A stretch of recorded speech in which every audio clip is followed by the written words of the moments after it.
Right, welcome back to Pitch to Podium, everyone. And this particular video is an investor guide special because this potential period, the whole pandemic, could actually be the best time for you to invest in a Formula One team.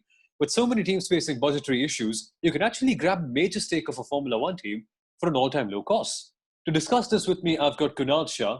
Kunal, what's this whole thing all about? How are things actually evolving in the whole Formula One investor market, so to say? Frankly, we took 3 days longer to record this video because I was busy counting all the money I could put together to go buy a Formula One team.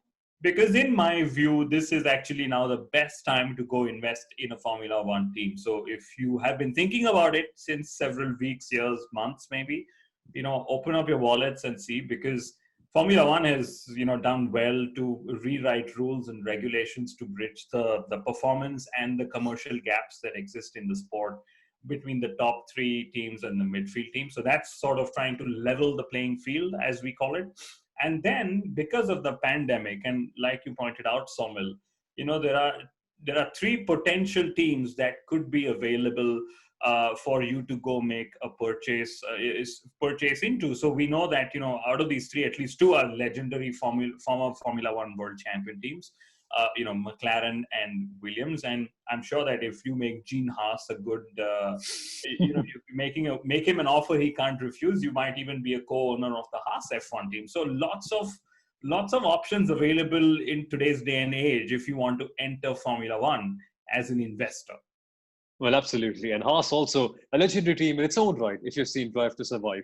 But it's a rather tumultuous time for all these teams because McLaren, being a car manufacturer as well, they've announced major job cuts from their whole facility. Williams, of course, they've been struggling with their finances quite badly for the last few years. And now the whole Haas model seems to be a bit tricky as well because they are probably one of the very few financially insecure teams in Formula One. They don't really have a godfather, so to say. Say if you compare it with other teams like a Sauber, and Alfa Romeo, I should say in this case, or maybe even a Racing Point in that case. But for these teams, getting an investor in at this time is going to be critical because they need to avoid the job losses, A.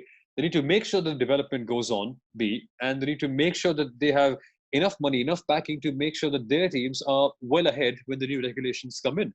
And Kunal, that just gives me quite a good idea. Perhaps if you want to invest in, this is the perfect chance. And even Formula One as a whole, because ever since Liberty Media has come in, we have seen that Formula One is growing from leaps and bounds. I mean, we've seen the commercial rights becoming a bit more equal. We've seen the sporting regulations become far more equal.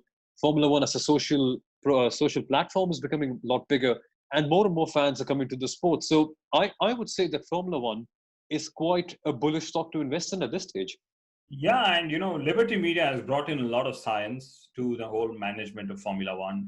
It's no longer one man's fancies, literally, or whims that have been driving the business. And let's not forget, I think Bernie Ecclestone did a great job to bring Formula One to where it was before he sort of sold it off to Liberty Media. But Liberty Media is treating it with far more intellect, I would say, and it sort of helps that they're not hardcore racers themselves. It sort of helps that they're dispassionate about racing and more passionate about business. But going back to what you said about having a godfather, I think that's another important point. So if you have the money and you want to make an investment, you actually might just have those three teams we spoke about, because the other 7 teams either have a manufacturer they've tied up with, or are a B team of an existing team, or are just a standard works team, right? And since you follow Formula One, and that's why you're seeing our content on the Pitch to Podium channel, which 7 teams I'm making a reference to. So at this moment, I think Williams and McLaren being available in itself is fantastic. They have several ancillary businesses, that they have developed on the back of their Formula One, platform and the team they have. And I'm pretty certain that they will find, a good, sound investor that will come in and, sort of help revive the team's fortunes. And again, McLaren have a different problem to Williams, and hence it's not that they both need the same fix. But when there is a sale in the mall, what do we all do? We go rush and we buy all we can, and you can see this as Formula One teams being available on sale. Exactly, Mr. Oligarch, if you're watching, you know where your Russian money needs to go to. But that aside, let's actually come back to the whole business of Formula One. Now, what's actually happening is at this stage that Ross Brown has mentioned that Formula One isn't exactly very interested in adding more teams. Of course, as fans, we'd all like to see 24 cars or 26 cars on the grid, back like the 80s and the 90s. But again, there are financial restrictions to the same. And also the fact that if those teams aren't really competing with each other, like we had with HRT, Lotus, and Cater and Virgin Racing at a time, it doesn't really make sense to have many cars. So at this stage, it would only make sense to invest into those existing teams instead of starting a whole new operation. Because as we know in Formula One, the barriers to entry are quite huge.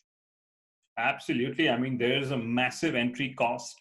There's a massive infrastructure cost and a technical cost that, you literally have to put down before you even say that, hey, I'm going to have 2 cars racing next season. So, the better part would be to go and tie up with, one of the existing teams right now. Of course, if you're aspiring to start your own team, I'm sure you have a lot of money to do that as well. And hopefully the pandemic hasn't sort of wiped out your valuations as well.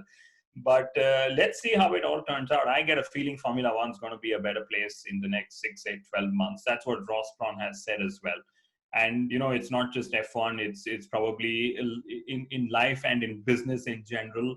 The pandemic is given an opportunity to reset. And let's all just use this for all the right causes.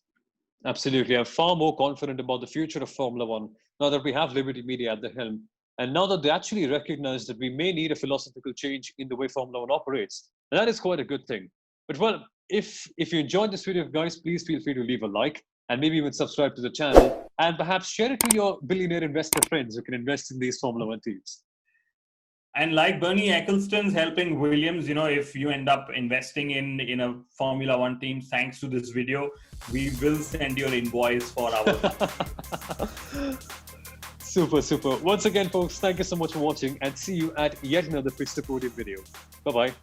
Thanks, guys. Bye.